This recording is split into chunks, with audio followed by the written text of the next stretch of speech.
ngalan sa ato ang Provincial Government of Davao del Sur, gipanguluhan sa ato ang maanyang Governor Ibon Cagas, Vice Governor Honorable Mark Dogas of Port San Cagas, Board Member from District 1, District 2, Board Member Kyra, Board Member Makmak, Board Member Tony Gladys, Board Member Attorney Badundo Velocentos, kaubanan ang mga kabayan kumpliyado sa probinsya, ay dahil Guido Kirdusa, malipayon nga mag-turn over, iining isa ka proyekto o program, livelihood program gikan sa atong Provincial Government of Davao del Sur, farm input para kaninyo sa mga miyembro sa SIA, opisyalis. Congratulations and God bless us all.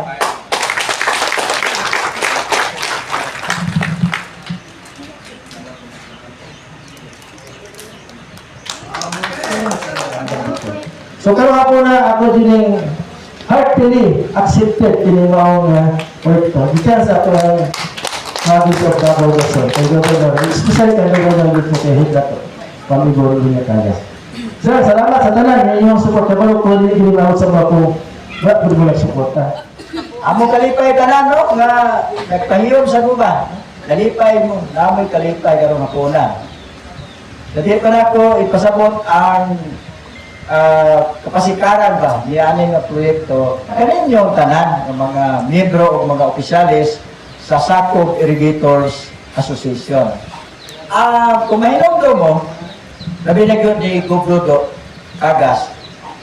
Mahinom do mo Gubludo Cagas, no? Kaya lagid kayo mo niya.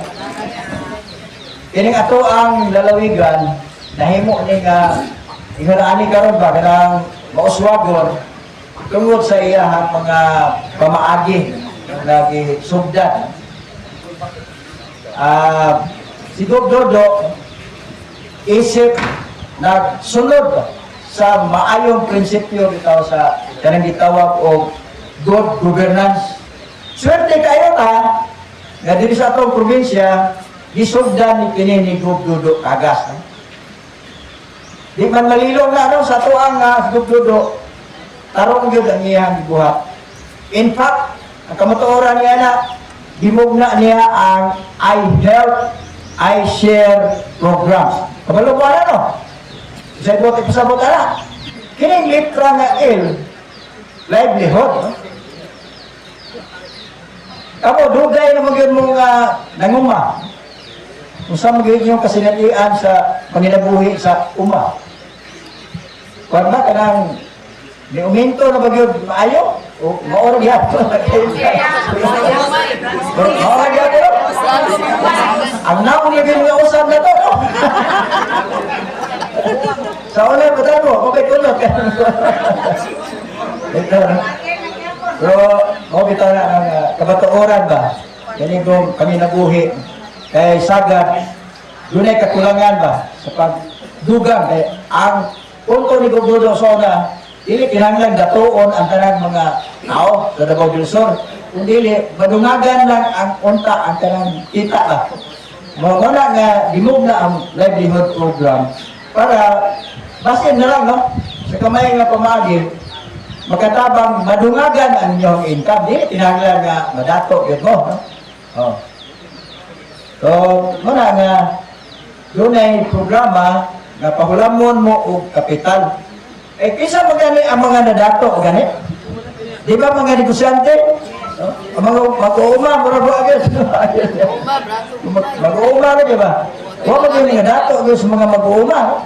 Ako, mag-uuma ko biya ko. Excited man ta. Excited tantanan kay tungod nakita nato nga ang ato ang provincial government nagafunction, nagatrabaho. Nga isip isa sa mga resulta sa ginatrabaho sa atong provincial government, ini karon ato ginabuhat nga activity karon ang paghatag o pagtagad sa ato ang mga farmers. So karong adlaw gihatag naman sa mga overview isang ni sa tanang mga inisyatibo sa atong Governor Ibon para mas mabati nato kita ng mga Dagsurano na nga po ang provincial government ay naglihok yun. Ayaw hindi ang ako amahan, si Attorney Badundo or Carmelo Velocentos Dr. na akong i-representahan ka at una kay naglain na yung lawas. No? Ayaw lang mo katingala, gano ako ni Aaron.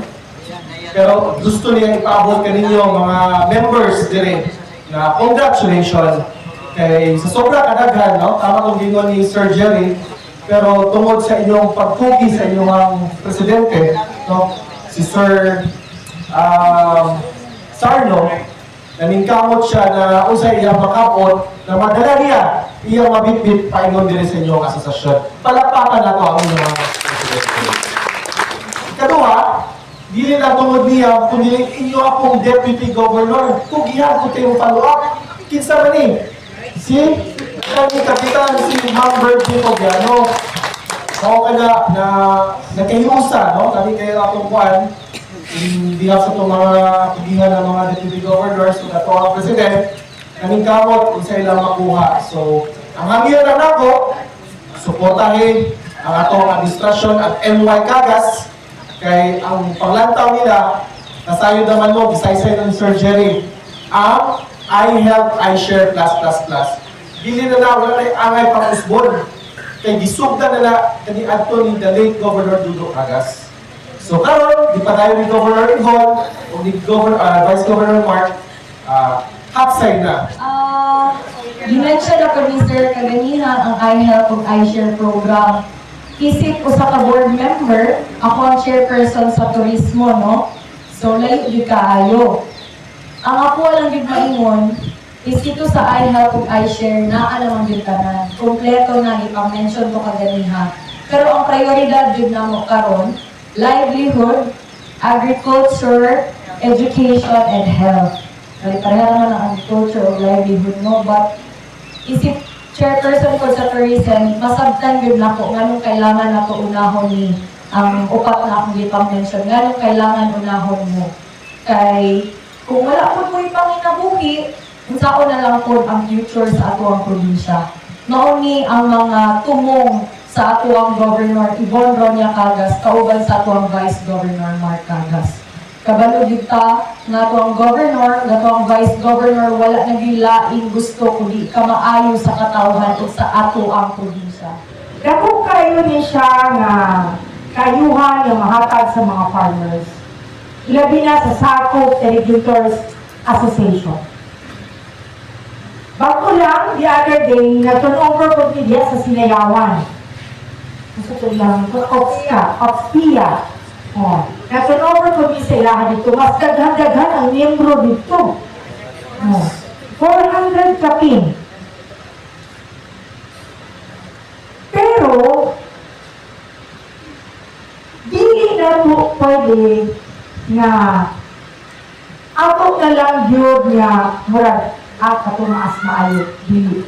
Tungod kay maayo po pagkadala ang inyong association. Kaya gisaligan man mo ani kada po ang kantidad. Kaya man yung palapuan, kaya? So karon nagawa kayo ninyo, mali ang ayuda, livelihood, nagikan sa provincial government, nga mali programa, gikan pa kaniadto sa Delete Governor Dudok Cagas, lumabit pa kaniadto, o kabalunod ko, usap ko sa niya bugar, na kining asosyasyon na maayong pagkadala kanya naman. Sa una, gamay pa kayo niya, madali pa kung magbulag ng bumay. Unya, dili na si Dupulo sa una, si Ma'am Didi, tungod ng kuliglig, tungod ng baldao. Oh, iya ka rin, nindot na kaayo. Oh, di ba? So, baka ng sign of progress, sign na nakahiusa ang siya, o sign po na mapalanggo ang gihatag na 500,000 kayo ma-impas ni. Within 3 years, pwede na mausap og loan 8 times. Oh. So, ang inyong 500,000, marisa na po mo 1 million. Na without interest, gikan sa province, wala programa isip ayuda sa mga mag-uuma. Kaya naman, si Sir Mark, padayon bila, kasuporta sa mga Irrigators Association. Kaya kabalo siya, ang mga mag-uuma, kinahanglan o kalalay. Wala, hindi ginanya makalimutan.